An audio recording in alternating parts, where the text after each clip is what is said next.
Hi everybody, thanks for joining me today on my channel. My name is Chris with Kristin's Crafts, and today we are on day number 3 and our prompt is mixed media.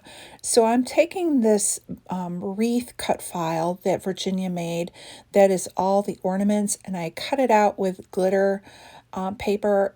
Now this is cheap glitter paper from Walmart. I do not recommend it unless you really love glitter everywhere, but it looks really cool. It's just, yeah, it's flakes off everywhere. So if you have a thing for glitter, yeah, stay away from the stuff from Walmart.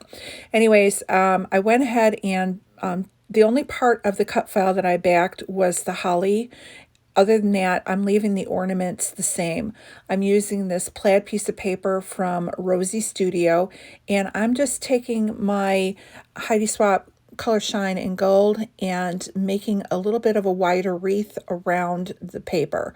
Now my paper is buckling up a little bit after I glue everything down, but once it's in the book and has weight on it, it should settle back down again, so I'm not too worried about that. So now I'm just taking my wet adhesive and I'm just dabbing it around just so that I can get this glued down. And I'm keeping the holly wreath down to the bottom right-hand corner. And that is going to be it as far as backing and my mixed media. I'm keeping it very simple and not going to go overboard with texture paste and things like that. Now, if you want to do it, go for it. This is a fun cut file, and I think you could have a lot of fun with the mixed media on here. Now, I thought I had it a little bit too low on the paper, so I was going to use a little bit of washi, and so I put the Santa Claus with Merry Christmas at the top, and I was going to use this washi at the bottom in this holographic green, but I decided the green was just a little bit too bright for what I was going for, and so you will see that I will take it all off. Now I'm going through this Echo Park paper pad, and I'm picking out, I end up with using just 3 layers of this paper. I cut my photo down to a 4x5, just so that it would be able to use the 6x6 paper for backing. And so the first one I'm going to use is this kind of the holly or winterberry paper. I just wanted a little bit lighter coloring on this layout, and I'm just taking my Stampin' Up! Distress tool and I'm roughing up the edges. Then I'm going to go ahead and use this darker green with berries on it, and the same thing. Now, the nice thing about when you're roughing up the edges is you can just use your scissors to cut, because if the edges are not quite right, it doesn't matter because you're roughing them up anyways, and so it hides any imperfections in your cutting. So if you just don't feel like digging out all the tools and you just want to use your scissors, rough up your edges. So now that I'm happy with how that looks, I'm just going to tack that down to the bottom corner, and this is where I decide I didn't want the washi tape at the bottom, and I'm just going to leave it at the top. Now I went in, and I believe this is a Jen Hatfield Thickers, and it just says Grow Together. And I thought that was the perfect title for this picture. It is a picture from Christmas 2020 of all 3 of my grandkids together.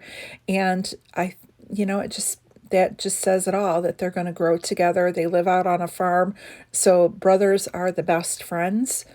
I'm going to take these Rosie Studio Thickers, and I'm going to write out 2020 in the bottom corner. And now I'm just going to go in and find a little bit of embellishment. I do grab the Echo Park sticker sheet. I was looking for some holly, and I just didn't like the green on those leaves, and I kind of went back and forth on it. And I do grab the poinsettias again. So the first thing I grab is this Christmas Joy. I like the wood grain and the country feel that it gave. And I also grab that little deer and put that at the bottom corner. So I'm going to tuck that little frame in, and now I'm just going to go ahead and try and find something to embellish it with. And I end up going ahead and taking the poinsettias and adding those in. I'm going to make 3 little sections, one up by the Christmas Joy frame, one over in the bottom by the deer, and then another one over in the upper right-hand corner. I looked at those, the holly leaves again, still didn't like it, so I grabbed out my box and just kind of going through and seeing what I can find. And on these little stickers that have cocoa cups on them, they did have a little bit of holly, and I thought they looked a little bit the right color, and also I like that they're dimensional, so I'm just going to sprinkle those around in each of the clusters. I also grabbed that candy cane, and the next thing I'm going to do is grab these puffy stickers, and I grab one that says Merry Christmas, and that is it for my layout. That is I'm happy with how it turned out. Make sure you check out everyone who's playing along today with the prompt for mixed media, and we will see you again tomorrow for the next layout. Make sure you check out the shop for 25% off.